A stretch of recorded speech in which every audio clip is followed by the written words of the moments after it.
hospitalisés à l'hôpital du district de Bouda, leur état étant jugé stable. Restés à la maison, les plus jeunes enfants ont succombé, plongeant la localité dans l'émoi et la consternation. Une triste nouvelle dans le monde de l'humour camerounais. L'humoriste camerounais Mouta Penda s'est éteint mercredi soir des suites d'une longue maladie. Interné depuis plusieurs semaines, il luttait discrètement contre la maladie et laisse un grand vide dans le paysage de l'humour camerounais. Par son talent et sa simplicité, il avait su conquérir le cœur de nombreux fans. Alerte sécuritaire dans l'extrême nord. Un individu portant un engin explosif artisanal a été interpellé mercredi après-midi à Maroua, à proximité d'une agence de la Regional Bank. Selon des témoins, il s'agirait d'un kamikaze présumé ayant échoué dans sa tentative.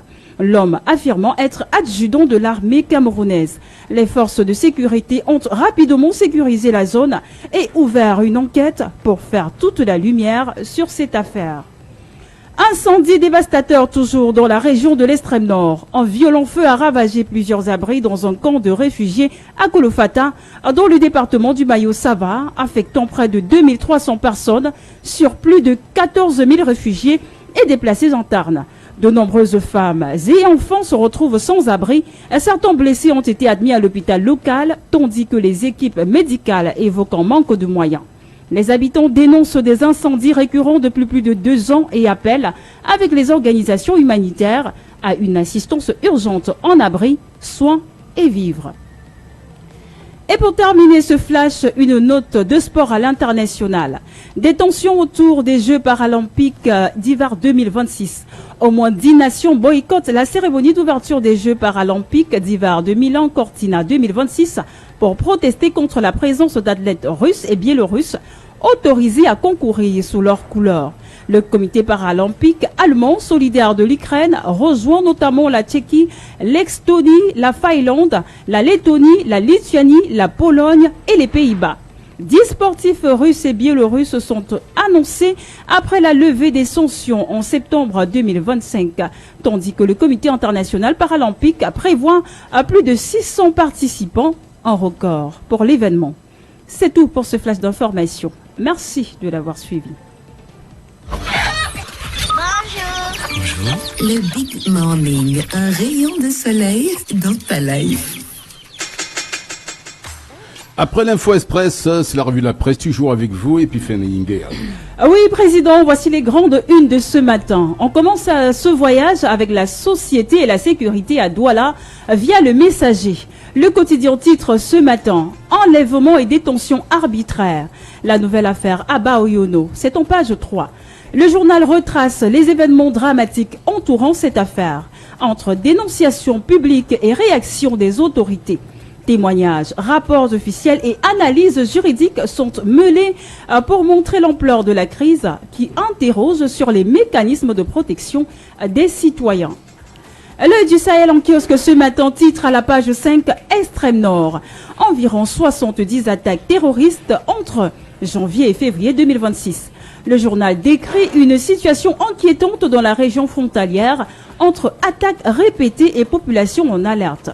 Témoignages de villageois, interventions militaires et impact sur la vie quotidienne sont au cœur du reportage. Même à Douala, cette réalité nordiste a un écho. Elle affecte l'économie, la logistique et la sécurité des déplacements de marchandises. Et cette instabilité rappelle qu'il faut aussi penser aux relations internationales et aux opportunités économiques. Alors, on traverse la Manche avec mutation. Le journal titre ce matin « Émigration clandestine, Londres recale Yaoundé ». C'est un reportage sur les mesures britanniques de contrôle des visas et de refus d'entrée pour certains candidats à l'immigration. Le quotidien expose les motifs officiels, les conséquences pour les familles au Cameroun et les risques de filières clandestines qui se multiplient. Pour les jeunes de Douala et d'ailleurs, cette décision transforme l'espoir de mobilité en un vrai casse-tête, interrogeant sur la responsabilité des pouvoirs publics et la régulation des migrants. Comment cette politique étrangère affectera-t-elle durablement nos ressortissants? Élément de réponse en page 9 du journal Mutation. Cap sur la santé publique avec Le Jour. Le journal titre « 24 949 cas de paludisme pris en charge en 2025 ». Le journal se concentre sur le suivi des patients et les programmes mis en place pour répondre aux besoins sanitaires du pays. Dans les colonnes, le journal décrit les efforts des hôpitaux, les campagnes de prévention et l'impact concret sur les populations, notamment à Douala, où les structures hospitalières sont sollicitées en priorité. Cette statistique n'est pas qu'en chiffres. Elle raconte des vies soignées et des défis encore à relever.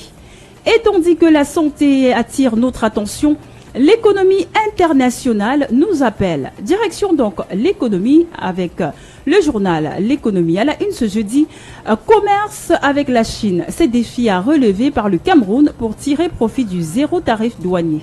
Le journal analyse les mesures annoncées par le président chinois Xi Jinping qui prévoit dès mai 2026 l'entrée en vigueur d'un dispositif de zéro tarif pour les exportations camerounaises.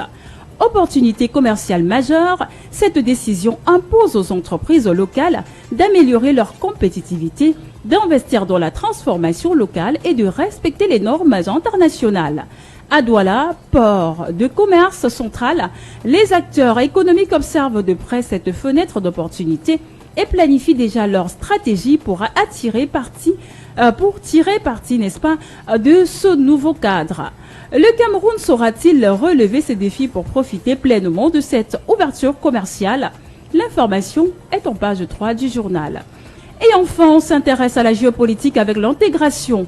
Le journal titre Jungle internationale. Voilà, jungle internationale. L'Iran parle à l'Afrique.